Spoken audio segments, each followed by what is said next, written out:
taken down. And now it looks like they're going to be in the hurry-up. And they'll get it up the middle. Call it a gain of 7, and it gets them a new set of downs. And that's a nice pickup of a first down on that second down run. And at that yardage gained, they can run that plan any down. Now Romo throwing left side. It's complete. And he's brought down. It's a pickup of 19. And it'll be good for a Denver first down. And there's another completion to the tight end. And let's face it, it is hard to overthrow a 6'6" target. It is indeed. Quarterbacks like their speed guys. They like that huge 6'6" target that they've got in him. They really do. And it reminds me of what one great tight end told me once. He had told his quarterback, just make sure you throw it up there. You know, kind of like put up on the top shelf where the kids can't get it. And his throw here is incomplete.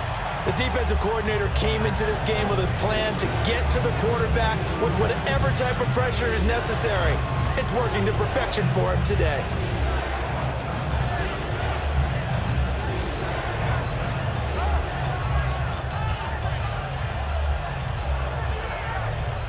And they'll need to get to the 35 if they want to keep this drive going on third down.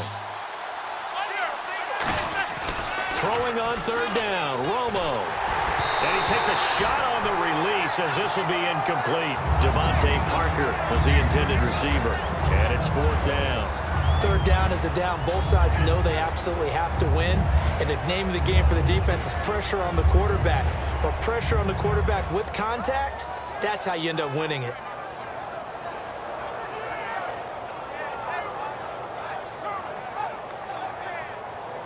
So here we go. The offense is going to stay out there. They're going for it on 4th and 8. On 4th down, Romo. And over the middle, this is Parker. The Broncos unable to convert here on 4th. And the 49ers are going to get the football back.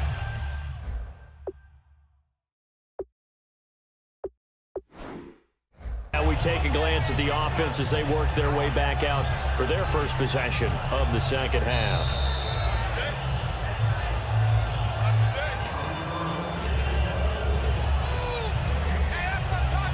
Well, he challenged the play. It did not pay off. And that means he lost a timeout in that challenge. And as a coach, you hate that. Don't know if you took the advice of the player, you threw it yourself, but it didn't go your way. At the end of the day, it all comes back to the head coach. He has the final determination on whether to actually challenge the play or not. In this case, it didn't pay off for him. And that's got to be so heartbreaking. You throw that flag, you probably feel really confident, and then all of a sudden, boom, you lose the challenge. Yeah, when you take a look at it, you're throwing that flag because you believe you're going to be right. And when it comes back the other way, you have to regroup. And he's brought down after a good gain. A nice little completion there by Phillip Rivers. And you and I were reading the article yesterday, 5th grade. Rivers had to do a project where he had to make a poster about. And now off to the races, down the right side. Touchdown, 49ers. Dree Archer. 36 yards. And the 49ers add 6 to their lead. Well, partner, that was another explosive run. And one thing I've learned in our time in this game, yes, the offensive line has to get a lot of credit. But for big runs to occur, the wide receivers have to block well downfield. And then you have to have a good guy carrying the ball too, right? Oh, without a doubt. You need that difference maker lugging the rock. Now after the touchdown, it's Sturgis to send it away.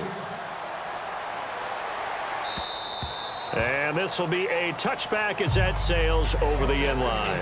And Denver getting set to take the field.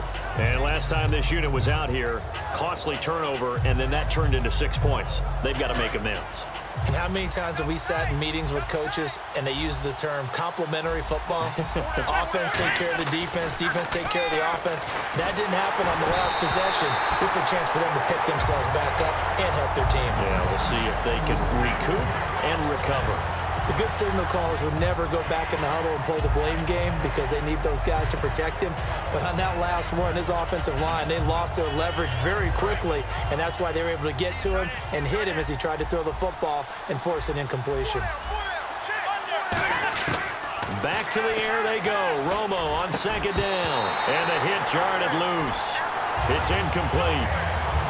Looked like they had an opportunity for a big play across the middle, but he didn't have the concentration or the focus necessary and dropped it before he could haul it in.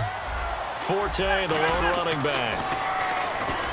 To throw is Romo, and this is going to be incomplete. And that incompletion was caused by the defense. I think they were trying to get one into the middle of the field, trying to find a receiver there. But they were in zone defense. And what are the advantages of being in zone? Eyes and reaction.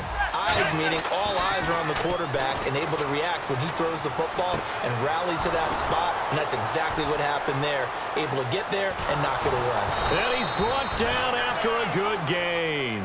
It'll be a gain of 24 on the play. And they're able to move the chains as they convert on 4th and long. And now they're in the hurry-up. Romo now to throw. He's going to leave this for his running back. It's complete. And the play goes for 19 yards. Gives him a new set of downs.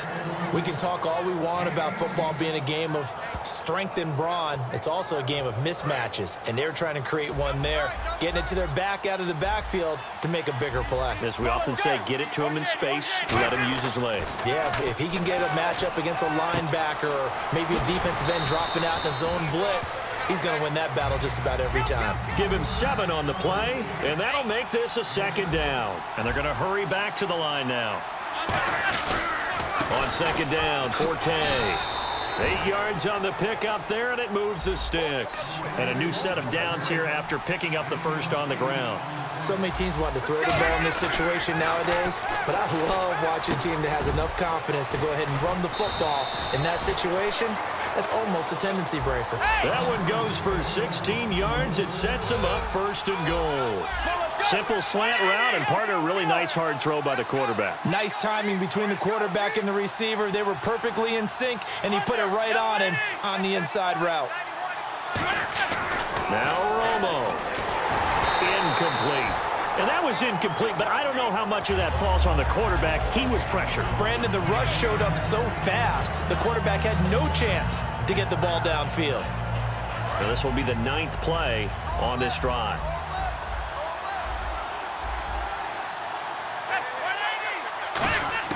Here's Romo now on 2nd down. His throw incomplete. Eddie Royal is intended target, and it's 3rd and short. All defenders get tired of hearing about their lack of hands and why they're playing defense instead of offense. But in this situation, it was the hands that made the play.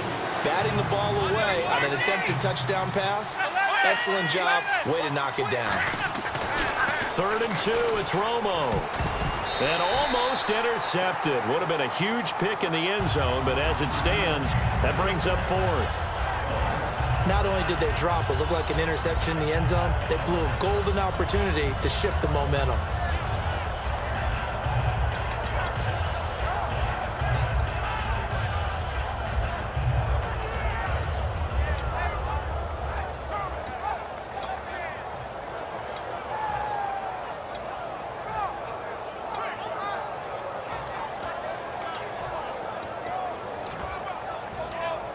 I guess they figure they got to start taking some chances. Here's a big one in this 3rd quarter as he'll go for it on 4th down. Not enough sense of urgency there. Play clock hit 0, 5-yard penalty. Yeah, I like your point there. Not enough sense of urgency. People walking up to the line of scrimmage, you've got to get up there and get set and be ready to go. So out comes a field goal team now for the 2nd time here today. From the right hash at a bit of a tight angle.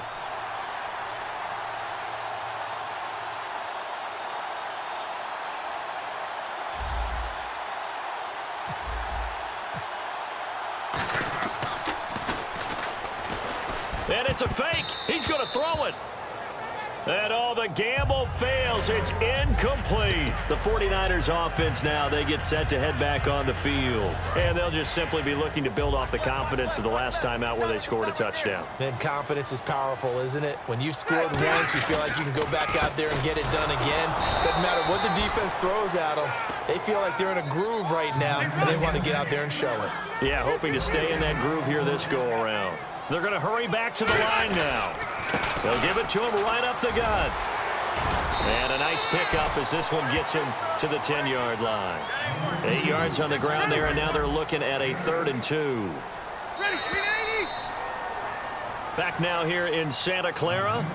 It's 49er football here. They've got the lead as well as we get set to start the fourth and final quarter. 2 yards to go here on third down.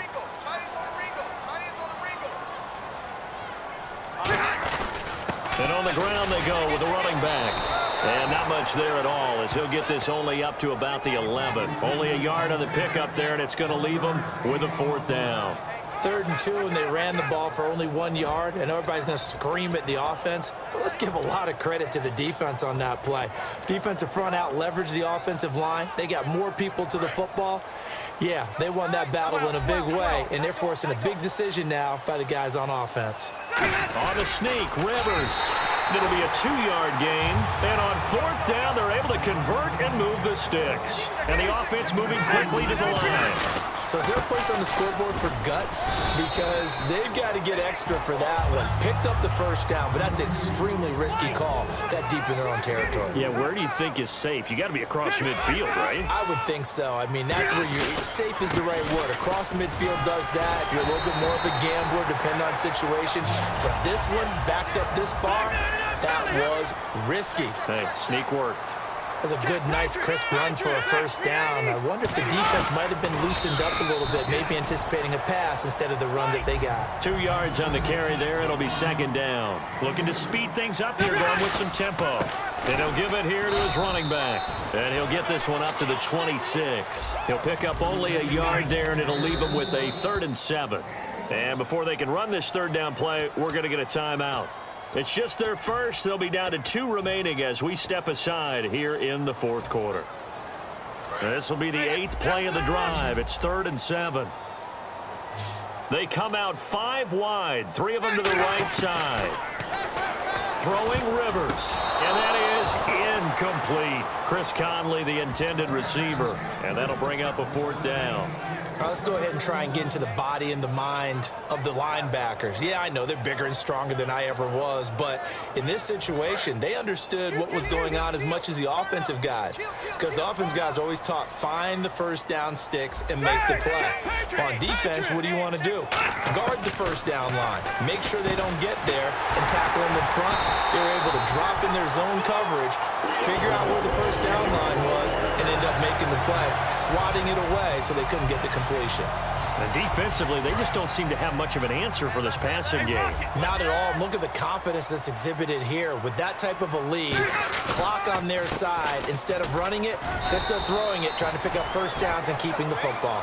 2 yards on the pickup there. It'll be 2nd and 8. And this seemingly endless drive continues. Time for a break. We'll come back and see this one out after this. And now for the offense, this is play number 11 here on this drive. Ready, guys, set, green 80. One now, And now here's a carry heading left. And he'll take this one up close to about the 45. Just a 1-yard pickup there, and it's going to make it 3rd down at 6. So they run it on 2nd down. Now let's see what 3rd down brings here for the offense.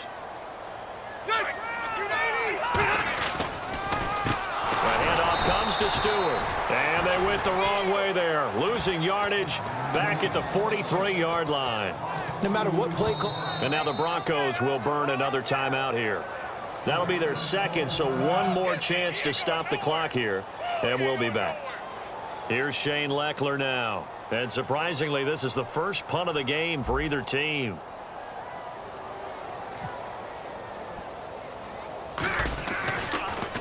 And here's a very low-line drive, almost whiffed on it. So that'll be marked down as a 19-yard punt. And the Broncos take over, 1st down and 10. Here's the Denver offense now as they get set to take over here. And last time, they had it 4th and goal, rolled the dice, didn't get it. Now they've got to put that behind them, try to put together another drive. A simple tip of the cap, a nod of the head. Now Romo hit, and he loses the football. He had it jarred out. So they escape, so to speak, maintaining the football. Defensively, though, opportunity miss. It definitely was, because that's all defenses talk about. Getting the football and either advancing it the other way or just getting possession. And this is intercepted, and that should do it. Picked off by Sean Smith. And they have possession, and they have it at the 38-yard line. And San Francisco gets set to go here. They've got the lead last.